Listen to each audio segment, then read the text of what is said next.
Well, Chief, here we are again for another exciting Peggy Podcast. Sir, this is our 20th episode of the Peggy Podcast. So doesn't seem possible, Chief. It does not seem possible that we have been on camera talking for this long. I know. Well, before we get into what this next upcoming December UTA looks like, let's reflect back on the past 30 days and what this wing has done, just to kind of recap. Well, Sleepy Little Peas, it does what it always does and runs 100 miles an hour. So last UTA, with 3-day UTA, our first 3-day drill on our new 033. So there was a lot going on and some lessons learned, which was great. Wanted to give some shout outs really to our professional enhancement team. You know, we brought in a couple dozen folks to go through it, our airmen NCOs and senior NCOs. We actually brought them up to the ECTC, took them through 2 days of really development and mentoring. Want to give a huge shout out to Master Sergeant Joe Melanson, who took them through a team building course the first day. Nothing but positive feedback on that. And as we look to go into next year's program, we were going to reset with the foundational course. That's been put on pause. So the team and I are getting together to figure out what does next year's version look like.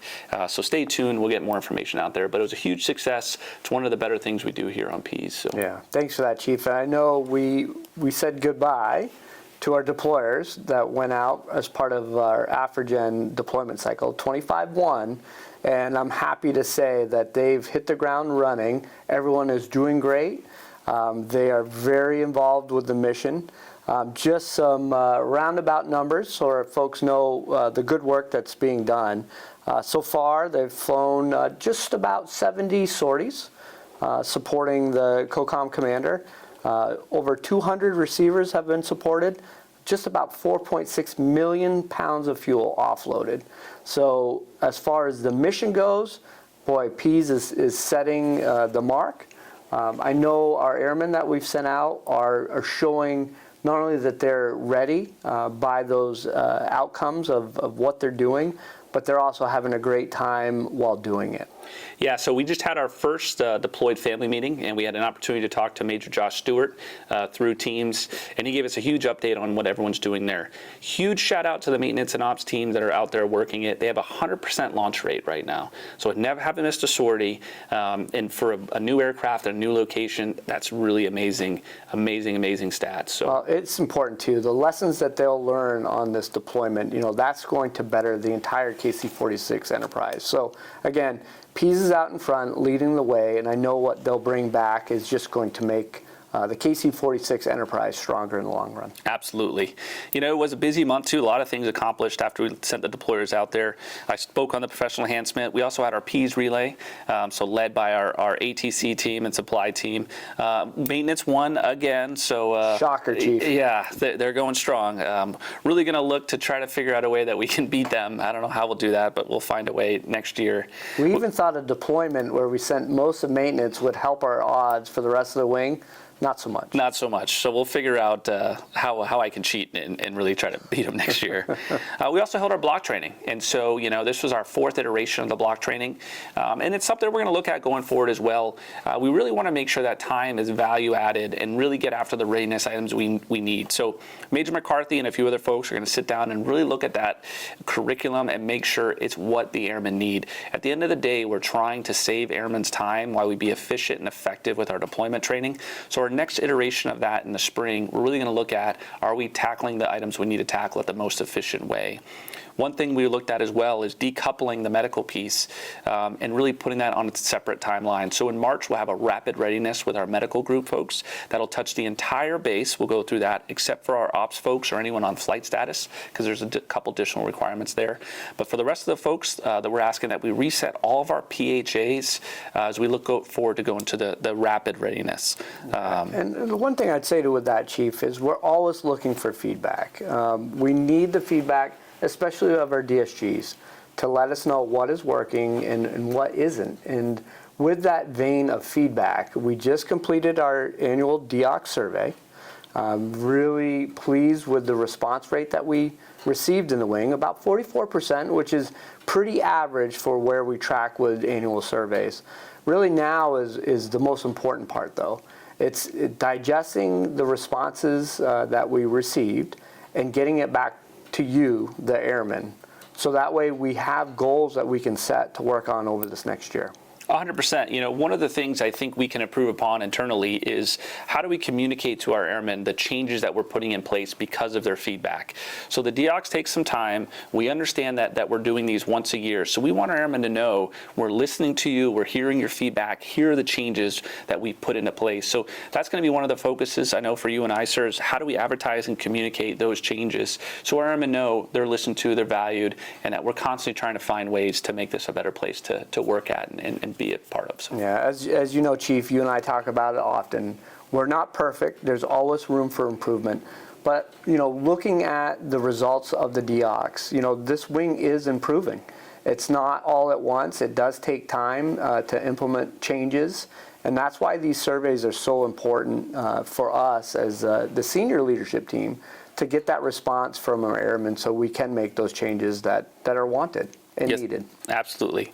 Some of the other items we wrapped up last month was we had our base cleanup, which is always great. The base is looking wonderful right now. It's a good opportunity to kind of clean up your areas, police your areas, and make sure we're prepared as we go into the winter season. Winter is coming. The other thing, sir, is just last week our recruiting team held our very first Pegasus Day. So they teamed up with some local JRTC schools, Salem and Alvern, and brought in about 70 kids, cadets, to come to the base and really kind of give them a full day experience of what the Air Force, what the New Hampshire National Guard has to offer. I was lucky enough to go over with Colonel Liedberg and do the opening ceremony. Lots of great questions. It's always interesting to see our cadets in the OCPs and their different badges and different ranks. And they had their own equivalent of a Chief Master Sergeant who wanted to chit-chat for a little while there, which was very entertaining. But an awesome experience. They're going to continue to grow that program as we look to fill our formations and invest in the future and really get out in the community. So want to give a shout out to our recruiting team. A really good job. Well, I know it's exciting, Chief, when you get to talk with young folks that are already showing a commitment, right? And that's the demographic that we're really looking to help fill our formations. One of the things that we utilize as a tool is air shows. And I know sometimes when I mention air shows, I get the eyebrow roll. But we are having an air show next year in September. And today, Chief, the Blue Angels are flying in this afternoon, and they're going to do their site survey. So really excited to have them over the next couple days, and they'll be up here talking to the local community, to the media, on really getting the excitement up for next September's air show. Now, it's not lost on either of us how much work it goes into putting on an air show. But I will say this, one, it gives back to the community. It lets the taxpayer know what their money supports by being able to see what the military does, and not only the airplanes, but also what different folks do for their service. So really excited.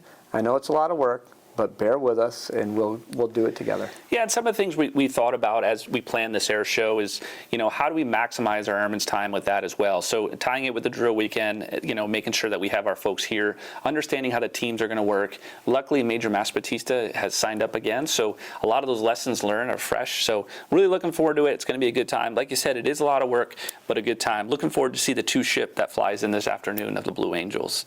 Sir, just last week as well, we closed out the week with 2 special items I'd like to talk about. One, we had a grand opening for our new AFES micro market over in Building 153. So if you hadn't had a chance to go over there, there's all kinds of snacks and drinks and protein bars and fresh sandwiches and Celsius and all kinds of stuff. Please go in there and make a purchase. Everything's for sale. There's a whole kiosk there. And then take a look at what Building 153 is turning into. So our CGO Council, led by Captain Fabonio, has really invested a lot of time, energy, and effort to make that our consolidated gym. So you can finally go over there and start seeing the fruits of that labor.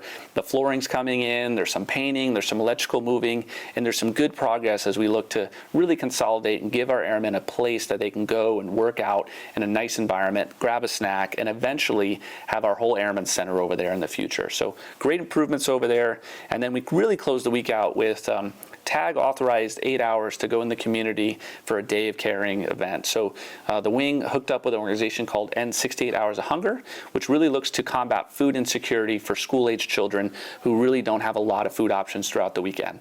So 41 airmen went over and organized about a month's worth of food for 87 kids that they support. So really good organization, really good time. It was a great way to start the weekend and really kind of give back to the community. Yeah, as we close out November, I know, Chief, we're going to host the Chief of the National Guard Bureau, General Nordhaus. We're really excited for this visit. This was at the request of Senator Shaheen. So General Nordhaus and his team will be up here visiting the base and really getting a firsthand look at what the 157th is doing for the Air National Guard. 100%. To host, a 4-star general, the leader of our organization, plus SEA John Raines, the new senior enlisted advisor to the chief, plus Senator Shaheen, it's an excellent opportunity. So looking forward to that. It'll be a good day. And then really we kind of roll right into the holiday, going to catch our breath, then right into drill, December drill. So another 3-day drill. What's kind of nice about this is I always feel like people think December is a wash. Well, this year it's different. So certainly we're going to have our December Commander's Call on the Sunday of drill starting at 10 o'clock. We're certainly going to have the Winter Carnival to round out the afternoon on Sunday at 1 o'clock.